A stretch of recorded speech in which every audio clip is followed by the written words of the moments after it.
chronology. They were worried about a basic chronology of first, middle, end. And so they would do more themes. And so this technically happens after what we've read in John's gospel and in other places at this point. So now we look at Jesus. He's returned back to Galilee, and he's doing ministry, and he goes back to his home in Nazareth.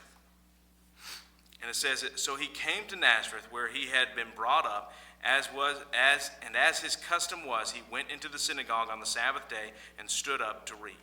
And he was handed the book of the prophet Isaiah. And when he had opened the book, he found the place where it was written, "The Spirit of the Lord is upon me, because he has anointed me to preach the gospel to the poor.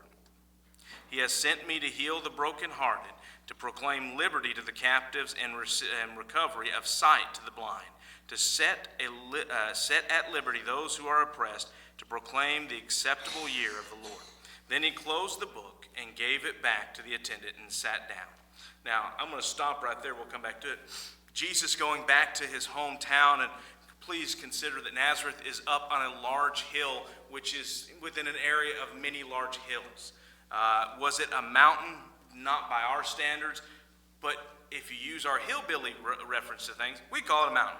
It's just really big. It's a large hill. It actually overlooks the Jezreel Valley, and that's the place where the Battle of Armageddon will be fought. Nazareth was a small town. In fact, it was said that there was a Roman garrison at the bottom of the hill, but no Roman army went up to Nazareth, because why would you? It may have had 100 people, probably more like 80 people at that time. It was very small.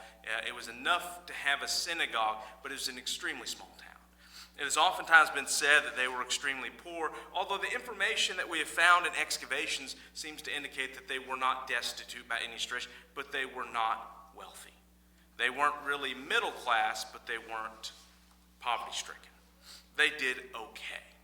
But if you were looking for wealth, if you were an army looking for major money, if you were looking to ransack somewhere, Nazareth just didn't fit the bill. It just didn't have enough of anything. And so Jesus goes back to his hometown. At this point in time, he has had a fairly strong ministry at this point, where he has done work both in Galilee, he's done work in Jerusalem, and he's back in Galilee. And when it says that it was his custom, his normalcy was to go in during Sabbath, to have the opportunity to teach and preach. And having already done many miracles, things already being said and spread about him, Jesus uses this to his advantage, not for him, but for the work the Father's given him. How did they do this? They would normally have a separate reading on those days. They had something of a calendar of readings that they would oftentimes do. At least that's what it appears to be. And at this point, it was the prophet Isaiah. Just perfect timing. Jesus reads this portion, and he would have almost certainly read it out of Hebrew. And what they would do is they would read it in Hebrew, and they would actually have, in modern days they have the pointer. They may have had that then, but they would read out of it, and these were not codexes. This is a codex where we do that. When it says book, it's referring to scroll. And that's what they would have had. He would have wound up the scroll again. I heard someone say one time, of all the scrolls we find, they're always wound back to the beginning. Rarely do you find them at the end. Makes you wonder if they got in trouble, like if you sent back your tape to Blockbuster and it had not been rewound. For some of you youth, you have no idea what that's like. It was a struggle. It really was. But they would roll it back up, put it back, and then they would sit down. Oftentimes they would give an Aramaic targum, or a rephrasing, a paraphrasing of what was read in Aramaic. That may have been done here. Luke's more worried about the main points, but Jesus sits down. Now, we hear that, we think, okay, so he's done. No, the teaching begins when they sit down. The speaking, the reading is stood up. The teaching is sat down. We typically think of teaching more from a standing position, both reading and speaking from sitting. That's what I'm doing right now. That's our culture. But in their culture, they would sit in a spot oftentimes referred to as the seat of Moses. It was a seat of teaching. Probably at the main portion. One of the areas that have been excavated in Israel, in Galilee actually, has found such a stone seat that was highly carved and decorated, very beautiful. We've read about references, but they had never actually found one. Well, they found one. Jesus later on in his teaching says about the Pharisees, they love to be in the seat of Moses. They love the high positions. Well, Jesus is, even though he's from this area, he is visiting. He's a visiting rabbi at this point. And he sits down, and the eyes of all who were in the synagogue were fixed on him. And he said to them, "Today this scripture is fulfilled in your hearing." That's a pretty bold statement. In other words, he's saying, I am Messiah. You'll hear people every now and then say, Jesus never claimed to be Messiah. No. He never claimed it the way you want it to be, the way Americans expect it to be, or Westerners, where come out and just say it like it is. That was not the way they did things. Jesus pretty much says, this is fulfilled. And what does that mean? I'm here. They had their own way of doing things. They had their own way of identifying and indicating. Verse 22, so all bore witness to him and marveled at the gracious words which proceeded out of his mouth. And they said, is this not Joseph's son? Now Joseph was a carpenter. What does that mean? When we look at the Greek word, it can refer to a wood carpenter or a stone carpenter, and probably had an indication of either or. It was one who was what we would call today something more like a contractor that did the work themselves. Now, let me tell you something. They don't have a lot of wood there. And most of the wood they had would have been small pickings. They didn't have a lot of major trees then or now. But they did have a whole lot of stone. One thing I've noticed while touring in Galilee, there's just stone everywhere, all over the place. In some places it looks like it had just been thrown or just stuff taken apart and thrown out. Interestingly enough, some of the things we find in those areas were stone carved. Within the synagogues, a lot of the things were stone carved. Within the houses, a lot of the things were stone carved. When you think of manger, remember we said when we look back at that, manger would not have been made of wood. It was a feeding trough that probably would have been carved out of stone. It lasts a whole lot longer. This does not mean they were in the Stone Age. It means they would have used a lot of the things that were available. Some of the I'm going to say waterware, forgive me. Some of the cups and such they would have used would have been carved out of stone because it would have been perfectly acceptable according to the law of Moses. Some of it was probably hardened earth that they had baked, kind of like people do today when they make cups out of ceramic and such. But Jesus probably made use of, Joseph probably made use of wood and stone, whatever was necessary, needed for the project they were working on. Jesus most likely went into the work of his adoptive father until the time in which God the Father indicated he was to do his ministry. So when they ask this, the point is Jesus almost certainly went to synagogue school. But then it stopped. Probably 13, 14, whatever it stopped, and you go into the trade of your lineage, your parentage. So Jesus did not go to the major schools of Jerusalem to learn the finer points of being a rabbi, the finer points of higher learning within the law. And yet Jesus constantly, consistently awes those that hear him. But this was also a dig towards him. Now we may think, well, Jesus is just going to let it roll off his back. No, Jesus, in this instance, in his own way, says a statement that's just true. They're not going to like it. But remember, one thing we've learned about Jesus, as we've learned more about Jesus, he did not. That's beautiful to hear, a little kid saying Jesus. That is awesome. But he did not just duck it. He would oftentimes just say the straight truth. So see what he says. He said to them, you will surely say this proverb to me, physician, heal yourself. Whatever we have heard done in Capernaum, do also here in your country. Then he said, assuredly I say to you, no prophet is accepted in his own country. But I tell you truly, many widows were in Israel in the days of Elijah when the heaven was shut up 3 years and 6 months, and there was a great famine throughout all the land. But to none of them was Elijah sent except to Zarephath in the region of Sidon to a woman who was a widow. And many lepers were in Israel in the time of Elisha, the prophet, and none of them was cleansed except Naaman the Syrian. So what does he mean by this? He says, you're all going to say basically a general rule of thumb. Hey, do what you're doing everywhere else. Treating Jesus as a spectacle instead of listening to what he has to say.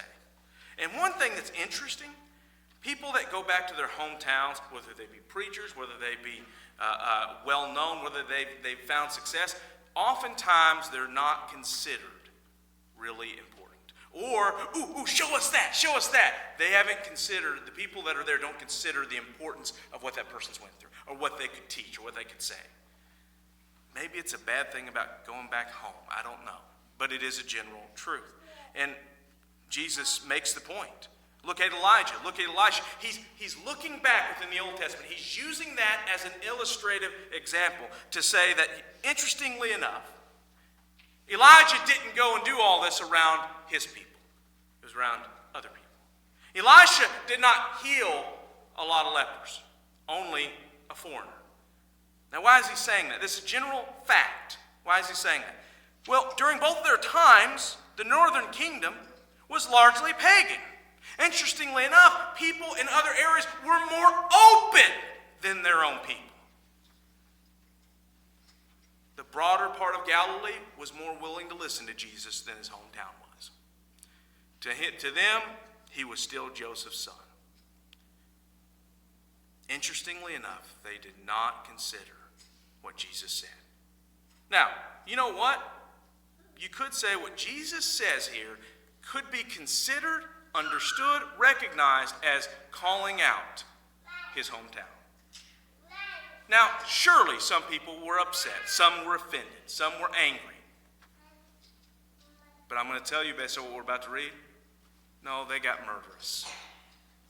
So all those in the synagogue, when they heard these things, were filled with wrath and rose up and thrust him out of the city and led him to the brow of the city, the hill on which their city was built, that they might throw him down from the hill. They intended to kill him. Now, by the way, the Jewish concept was murder was wrong. If execution was to be done, it had to be done in a proper way, and there had to have been a lot of things done in order to make sure. No, whenever they get really mad, and normally it's through faith and religion, no, we want to kill them. We're going to throw all of our beliefs aside. You know, the sad part is there's a lot of churches that are just the same. Now, whether or not it's because a preacher comes home to his home church, I can't prove that. But I'm talking about there's a lot of churches, whenever they look at the Bible and someone points out, you've been doing wrong, they get highly angry. Even if you ain't got a clue what they did, it's just conviction from the Word. That may be an instance that there's something wrong spiritually. They need to look honestly. We read in verse 30, then passing through the midst of them, he went his way. We find that more than a few times in Scripture, where people want to kill him, they try to kill him, they're pressed against him, and he just walks through them. We don't know why that happened. Was God the Father confounding them to where they couldn't do anything? Did Jesus make statements that made them think about what they were doing, and then he just went by through? We don't know. But they weren't able to kill him. One thing's true. He had a date set for when his execution would be. And it wasn't going to happen before then. What can we learn more about Jesus in this instance? Jesus, first and foremost, could read. Now, that sounds obvious, but there's actually many scholars that claim Jesus could not read. Jesus was illiterate. Well, amongst Jews, a solid 70+% of Jewish men could read, which was more than double the literacy rate of the Greco-Roman peoples. The idea that Jesus couldn't read is very unlikely, just from that fact. Jews really passed on, not always to their women, but to their men, they passed on reading because they needed to know their faith. They needed to carry on their faith. They needed to practice their faith. And especially after the things they had dealt with in the past, they've made it a large thing to be able to read Hebrew as well as to read in other languages. But Jesus spoke Hebrew. He read Hebrew. Jesus is not illiterate. Now, the woman caught in adultery in John's gospel, where that's often found and looked at. He writes on the ground. Jesus can write. We don't know what he wrote. I would love to be a fly on that tree near them if there was one, or building, or whatever it was. We don't know what he wrote, but we do know this. Whatever he wrote. And then he said, he who is without sin cast the first stone. It must have been heart-piercing. Makes you wonder, did he write out the names of the people that were there and put by their adultery? Or did he point out a sin that they had all committed, which was equally guilty? What's interesting is they found a woman that was caught in the very act of adultery, but yet we don't see where the man is. Sounds like somebody was setting someone up. Now, if they knew where the man was and they didn't bring him, that makes them conspirators. But Jesus could read, and he could write. Why don't we have anything written in the hand of Jesus? Guess what? A lot of ancient, important people never wrote anything for the next generations. A lot of times it was those that followed them, those that cared about them, those who learned about them, that wrote on their behalf. That's just how they did, okay? It's actually not surprising we don't have anything written by Jesus. What's amazing is we have more written about Jesus, not by Jesus, written about Jesus, than we do many of the Caesars. And Jesus was what many would consider a backwoods preacher from a know-nothing area. And there's more written about Jesus, both by eyewitnesses and even historians that didn't even care for him, than there are about Caesars. That ought to say something. Another thing we learn from this is that Jesus honestly, accurately, without malice, but also without any given, over-given consideration, says the plain truth to them. Now, what do I mean by that? And there's probably better ways to put that. Jesus does not say these things out of meanness. He just says it like it is. Have you ever met someone that says it like it is? And a lot of times you're like, I admire that. There are other times you're like, I wish he wouldn't have said that. Was it true? Yeah. So there's no malice in what Jesus said. There are times Jesus says things that are hard sayings, things that are like, man, why would Jesus say that? Was it true? Yes. Okay? So the evidence is no malice, but at the same time, he does not sweeten his language to make them feel good. He says it truthfully. How often around friends, family, places where we go or we've been from, do we maybe, we're going to lower the temperature because, of our past. They were as much sinners in need of of him as those in Galilee, as those in Jerusalem, as those in Judea and further out. I think something we can take from that is this. We need to tell those we know and that we have grown up with and that we love, family and friends. We need to give them Jesus, just like we need to give people that we've met along the way. Now, I know, we're not going to force it down their throats. Jesus didn't make them accept this. He just said it. Now, I think he knew what their response would be, but he also knew they needed to hear it. Who knows if maybe one or two people afterwards, over time, that seed that was planted maybe have sprouted. I don't know. Scripture does not tell us, because that's not the main point. Luke likes to give us a lot of broad understandings, because that's how ancient writers would do things. They give broad understandings where we have, both by Luke and Acts and other places, the Jews were against this. The Jews, he's not being anti-Semitic. He's not saying all Jews. It's a generalization. The mindset of the Jewish people were against it, but not every Jewish person, because you have the apostles. You have other Jews that are saved and that follow Jesus. You have others that are saved in Acts and go to honor Jesus, right? Timothy's technically a Jew, isn't he? But the point of the matter is, there was a problem amongst the Jewish thinking of that time. So, Jesus says it straightforward. We need to be honest, and even though we love those near us, we don't need to hide the truth from them because it might hurt their feelings. We need to tell them the truth. We don't have to be mean. And I don't think Jesus was mean. I think he just said it because this is true. There have been some people that I've told the truth to, or in fact, some people told the truth to me in such the kindest way, and I still got mad because it hurt. Or it was looking in the mirror and realizing, ooh, you know what? That bald spot is getting worse. No matter what I want to say, it's still there. Or you might have a lady look in the mirror and someone said something, it may have hurt, but right there it is. And maybe they can address it, whatever it is. Jesus said it like it was. He did not hold back because it was his hometown. So Jesus can read, Jesus can write. Jesus gives the honest truth, but he does not hold back simply because it's where he came from. We all have a place we're from that we love. I know where I'm from, I know I love it.